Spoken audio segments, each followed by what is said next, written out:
الله فلا مضل له ومن يضلله فلا هادي له أزلي أبدي دهري ديمومي ولا أول له ولا آخر له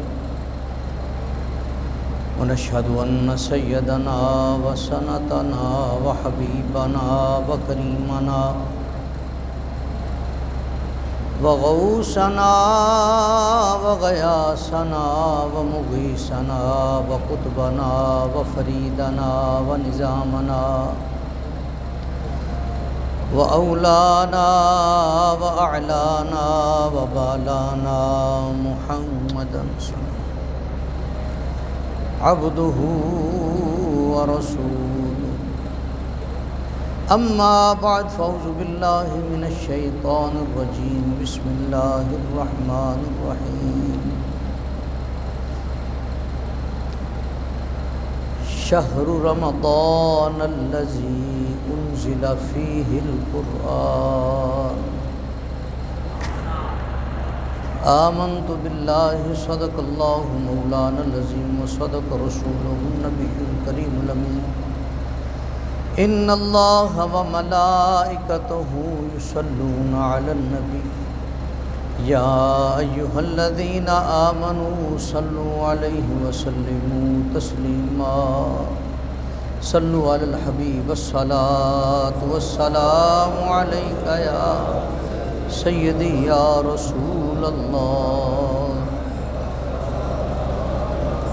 الصلاة والسلام عليك يا سيدي يا حبيب الله الصلاة والسلام عليك يا جد الحسن والحسين الصلاة والسلام عليك يا إمام القبلتين الصلاة والسلام عليك يا سيدي يا محبوب الله وعلى آلك وأصحابك يا سيدي يا محمد رسول الله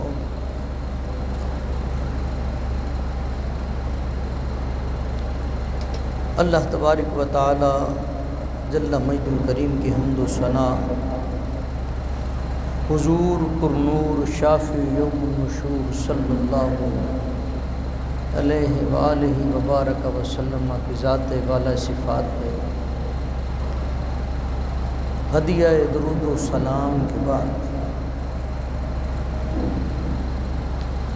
دعا ہے کہ اللہ رب العزت جل شانہ ہم سب کا مل بیٹھنا، آنا جانا، سننا سنانا، پڑھنا پڑھانا قبول فرمائے، مجھے حق اور سچ بیان کرنے کی اور ہم سب کو اس پر عمل پیرا ہونے کی توفیق نصیب فرمائے۔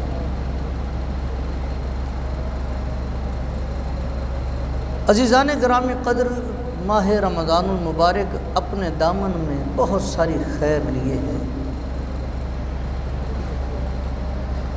جہاں پہ اس کی ہر گھڑی آنے والی گھڑی سے افضل ہے، ہر لمحہ آنے والے لمحے سے افضل ہے، ہر ساعت آنے والی ساعت سے افضل ہے، ہر دن آنے والے دنوں سے افضل ہے، اسی طرح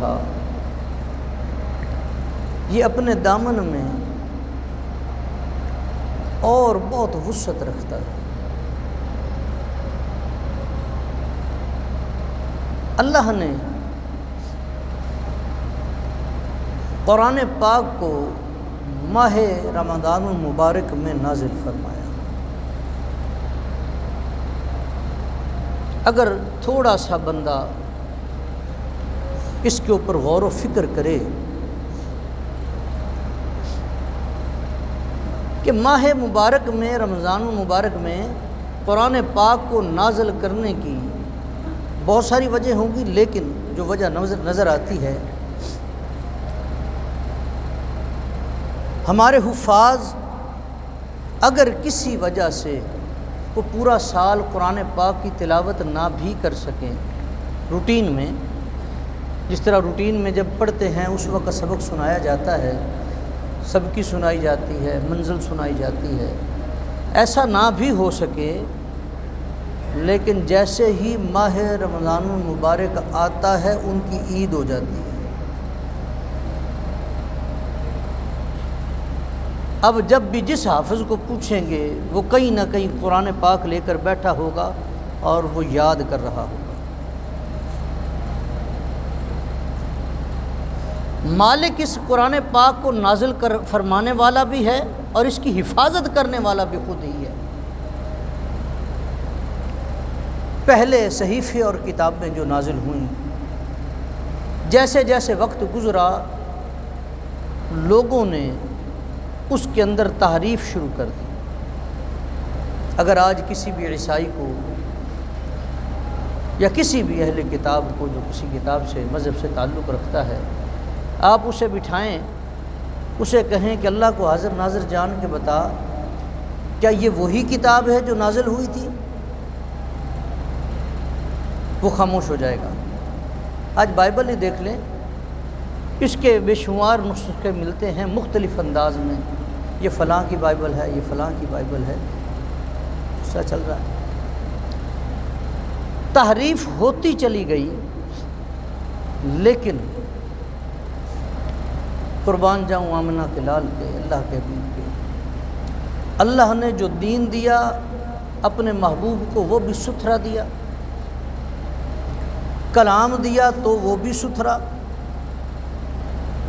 اور اگر اس کی حفاظت کا ذمہ لیا تو وہ بھی بے مثال ہے۔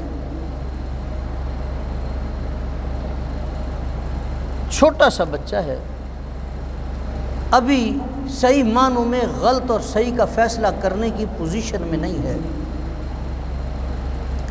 اللہ سینے کو پسند فرما لیتا ہے، اللہ فرماتا ہے کہ چل میرے بندے قرآن کا حفظ، قرآن کو یاد کرنا شروع کر، قرآن کو حفظ کرنا شروع کر دے۔ ماں باپ پکڑتے ہیں، مسجد میں مدرسے میں چھوڑ آتے ہیں، وہ چھوٹا سا 7 8 10 سال کا 12 سال کا بچہ وہ سال 2 سال میں قرآن پاک کا حافظ ہو جاتا ہے۔ اور شان کیا ہے، کبھی بھی آپ دین میں دیکھیں باپ کے آگے چلنے کا حکم نہیں ہے، حکم یہی ہے کہ جب باپ چلے تو اس کے پیچھے چلا کرو، یہ ادب کا تقاضا ہے۔ لیکن وہی بچہ ماہ رمضان المبارک آتا ہے، وہ مصلی پہ کھڑا ہو جاتا ہے، باپ بھی پیچھے ہے، دادا بھی پیچھے ہے، شیخ بھی پیچھے ہے، زمانے کا عالم فاضل بھی پیچھے ہے، فقی بھی پیچھے ہے، وقت کا حکمران بھی پیچھے ہے، سارے پیچھے کھڑے ہیں۔ اب جیسے دل چاہے وہ کبھی اللہ اکبر کر کے کھڑا کر لیتا ہے، کبھی اللہ اکبر کرتا ہے رکوع میں لے جاتا ہے، کبھی سامی اللہ لمن حمیدہ کہتا ہے پھر کھڑا کر لیتا ہے، کبھی سجدے میں لے جاتا ہے۔ کسی کی جرت نہیں ہے کوئی اس سے یہ پوچھے بتا یہ سب کر کیوں رہا ہے۔ میں نے باقاعدہ امام مسجد کی بات نہیں کر رہا، وہ تو امام اس نے اپنے آپ کو وقف کر دیا دین کے لیے، میں اس کی بات ہی نہیں کر رہا۔ میں تو اس عام حافظ کی، عام اس چھوٹے سے بچے کی جس نے صرف حفظ کیا، اسے ابھی اس کے اعجاز کا بھی پتہ نہیں ہے کہ قرآن پڑھنے کا مقام کتنا بڑا ہے، وہ نہیں جانتا۔ اسے اتنا پتہ ہے اللہ کا کلام ہے، اللہ کی کتاب ہے، میں نے اسے یاد کرنا ہے، اسے مزہ آتا ہے جب وہ پڑھتا ہے الف لام میم ذالک الکتاب لا ریب فیہ ھدی للمتقین الذین یؤمنون بالغیب۔ اب وہ جیسے جیسے پڑھ رہا ہے ویسے ویسے، کبھی تجربہ کریں۔ میں نے ایک بار پہلے بھی یہ بات اسی سٹیج پہ کی تھی کہ سورۃ فاتحہ شریف کو ہم ہر نماز میں پڑھتے ہیں نا، سورۃ فاتحہ، اس کے ترجمے پر کبھی غور کر کے نماز میں پڑھنا، جیسے الحمدللہ رب العالمین، تمام تعریفیں اس اللہ کے لیے جو پالنے والا ہے سب جہانوں کا۔ اب یہ تصور باندھا ہے، ہم نے ہاتھ باندھے ہوئے ہیں کہ اس کی بارگاہ میں کھڑے ہیں، اس کی بارگاہ میں کھڑے ہیں۔ یہ تصوف کا بڑا اعلیٰ مقام ہے۔ جب بندہ توبہ کرتا ہے تو یہاں پہ سرکار کا فرمان بھی ہے، صوفیاء نے بھی یہ درس دیا ہے کہ یہ سمجھو کہ رب مجھے دیکھ رہا ہے ہر جگہ۔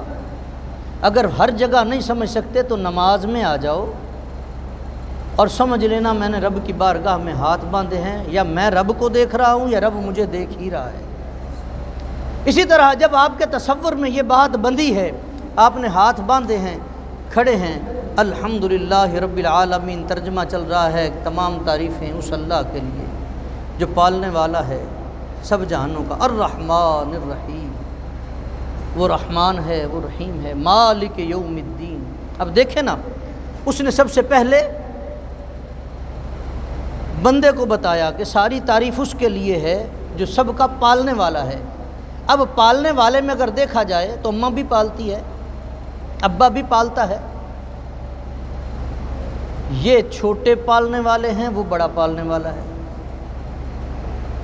یہ آپ کو مجھے پالتے ہیں، رب ان سب پالنے والوں کو پالنے والا ہے۔ ایک تصور قائم ہوا کہ یہ بھی محبت کرتے ہیں، شفقت کرتے ہیں، لیکن چونکہ بڑا ہے تو جلال بھی ہے اس میں، تو روب و دبدبا طبیعت پہ قائم ہو گیا۔ رب فرماتا ہے پڑھ اب الرحمن الرحیم، میرے بندے گھبراتا کیوں ہے، گھبراتا کیوں ہے، میں تو رحمان الرحیم ہوں۔ اب جب خوف اور محبت یہ دونوں ایک جگہ یکجا ہوئے، وہ بندہ جو جھکنا بھول چکا تھا اسے جھکنا آ گیا۔ وہ کیا پڑھتا ہے، مالک یوم الدین، مالک تو قیامت کے دن کا مالک بھی ہے۔ اب بہتر یہ ہے کہ اس کی بندگی کو بجا لایا جائے، تو وہی بندہ اللہ کی بارگاہ میں کھڑا ہو کے ہاتھ باندھے، دل کو اس کی بارگاہ میں پیش کرتے ہوئے، سر کو اس کی بارگاہ میں پیش کرتے ہوئے ایاک نعبد و ایاک نستعین پڑھتا ہے، ایاک نعبد و ایاک نستعین۔ اسے سمجھ آ گئی کہ اب اور کوئی رستہ نہیں ہے، رستہ ہے تو یہی ہے، اسی پر کامیابی ہے۔ بندہ جب ترجمہ کرتا ہوا، سمجھتا ہوا قرآن پاک کو پڑھتا ہے، اس کی کیفیت بدل جاتی ہے۔ جس نے پورا قرآن اس کی محبت میں یاد کیا ہو، پورا قرآن یاد کیا ہو، اس کا عالم کیا ہوگا۔ اب رب خود حفاظت فرمانے والا ہے۔ مرکز اہل سنت نور المساجد چیچا وطنی میں سن 2001 میں میں خطیب تھا، ایک پرچی آ گئی، وہاں پہ آج بھی پرچی کا دور ہے، درمیان میں پرچی آ گئی۔ انہوں نے کہا جی حضرت صاحب یہ بتائیں کہ آپ کہتے ہیں کہ رب نے قرآن پاک کی حفاظت فرمائی ہے، لیکن قرآن پاک کو تو بدلا گیا ہے، پتہ نہیں اس کا عقیدہ کیا تھا۔ وہ کہتا ہے جی نہیں، سپارے بھی کم ہوئے ہیں، قرآن پاک کو بدلا گیا ہے، وغیرہ وغیرہ۔ میں نے اسے کھڑا کر لیا، وہ مسجد کے دروازے میں بیٹھا تھا، میں نے کھڑا کیا، میں نے کہا بھئی آپ حافظ ہیں؟ کہتے نہیں۔ آپ قاری ہیں؟ کہتے نہیں۔ آپ عالم ہیں؟ کہتے نہیں۔ آپ پھر یہ کیسے فیصلہ کر سکتے ہیں کہ قرآن کو بدلا گیا ہے؟ انہوں نے کہا نہیں جی، یہ تو مشہور لام ہے۔ اچھا، سورۃ فاتحہ شریف آتی ہے آپ کو، نماز میں پڑھتے ہیں؟ انہوں نے کہا جی بالکل پڑھتے ہیں۔ میں نے کہا سنو پھر میرے سے۔ میں نے وہاں پڑھا الحمدللہ رب العالمین، اس نے کہا نہیں، غلط ہے۔ میں کہا ایک بار پھر سن لے۔ میں نے کہا الحمدللہ رب العالمین، اس نے پھر کہا نہیں یہ بھی غلط ہے۔ میں کہا یار ہو جاتا ہے، ایک بار پھر سن لے۔ میں نے پھر پڑھا الحمدللہ رب العالمین، کہتا ہے یہ ٹھیک ہے۔ میں نے کہا یار آپ حافظ نہیں، آپ قاری نہیں، آپ عالم نہیں، آپ نے مجھے ایک زیر کو زبر اور پیش نہیں پڑھنے دیا۔ جو دین میں اتنے حافظ قاری عالم موجود ہیں وہ قرآن کو بدلنے دیتے ہیں؟ وہ قرآن کو بدلنے دیتے ہیں؟ سوال ہی پیدا نہیں ہوتا۔ رب دیکھے حفاظت کیسے فرما رہا ہے قرآن پاک کی۔ ہو سکتا ہے اگر فقط کتاب کی حد تک قرآن پاک جو ہے وہ محفوظ ہوتا تو اس میں بہت سارے بدلنے والے آ جاتے۔ ایسے بھی ہمارے یہاں پہ حاکم گزرے ہیں جو کہتے تھے کہ قرآن میں سے جہاد کی آیات نکال دیں۔ انڈیا میں کسی بدبخت نے یہ جرت کی بھی ہے، اس نے، غیر مسلم ہے وہ، اس نے قرآن پاک میں سے جہاد کی آیات کو نکالا۔ اور یار مسلمانوں کے دلوں سے جذبہ جہاد کیسے نکالو گے؟ جذبہ جہاد کیسے نکالو گے؟ رب نے حفاظت کیسے فرمائی؟ انہوں نے کچھ سینوں کو مخصوص فرما لیا۔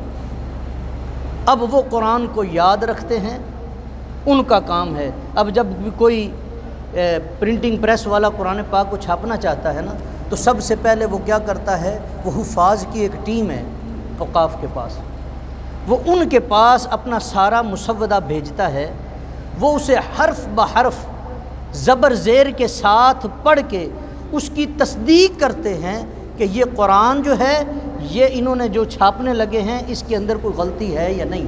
پھر بھی اینڈ پہ لکھ دیا جاتا ہے اگر کسی کو یہاں اس میں غلطی اگر موجود ہو جو نظر سے اوجھل ہو گئی ہو، جس کو ملے وہ بتا دے کہ اس کی اصلاح کی جا سکے۔ قرآن کی حفاظت میرا اللہ فرما رہا ہے۔ اور آخری مختصر سی بات، ماہ مبارک میں جہاں پہ قرآن کے نزول کا اعزاز ہے، وہاں پہ بہت ساری ہستیاں، بہت سارے واقعات ایسے جو اسلام کے دامن میں ہیں، جس میں جنگ بدر کا واقعہ ہے، انشاءاللہ اگلے جمعۃ المبارک میں وہ ذکر کیا جائے گا۔ ام المومنین حضرت اماں خدیجہ الکبریٰ رضی اللہ تعالی عنہا، اور اگر دیکھتے جائیں اور بھی، بہرحال چھوٹی سی بات چونکہ وقت کم ہے، یہ وہ ہماری اماں ہیں جن کو مومنین کی پہلی اماں ہونے کا شرف حاصل ہے۔ اور یہ صرف اماں ہی نہیں، اسلام کی محسنہ بھی ہیں، جنہوں نے اپنے مال سے، اپنی خدمات سے، جنہوں نے اسلام کے پودے کی آبیاری کی ہے۔ اس کڑے وقت میں انہوں نے حضور کا ساتھ دیا ہے جس وقت میں اپنے بھی غیر ہو گئے تھے، اپنے بھی غیر ہو گئے تھے۔ اور ایسی یہ خاتون، ایسی یہ ام المومنین جن کو رب نے شوہر دیا ہے تو نبیوں کا سردار ہے، بیٹی دی ہے تو جنت کی عورتوں کی سردار ہے، یعنی جنت کی اور دنیا کی عورتوں کی سردار سیدہ فاطمہ الزہرا۔ اگر داماد دیا ہے تو ولیوں کا سردار ہے، اگر نواسے دیے ہیں تو جنت کے جوانوں کے سردار ہیں۔ ایسی شانیں ہر ایک کو نصیب نہیں ہوتی۔ دعا ہے اللہ ان کے طفیل ہم سب کی مغفرت فرمائے اور ہمارے روزوں کو، سحر و افطار کو قبول فرما کے ہماری بخشش کا ذریعہ بنائے۔ وآخر دعوانا ان الحمد للہ۔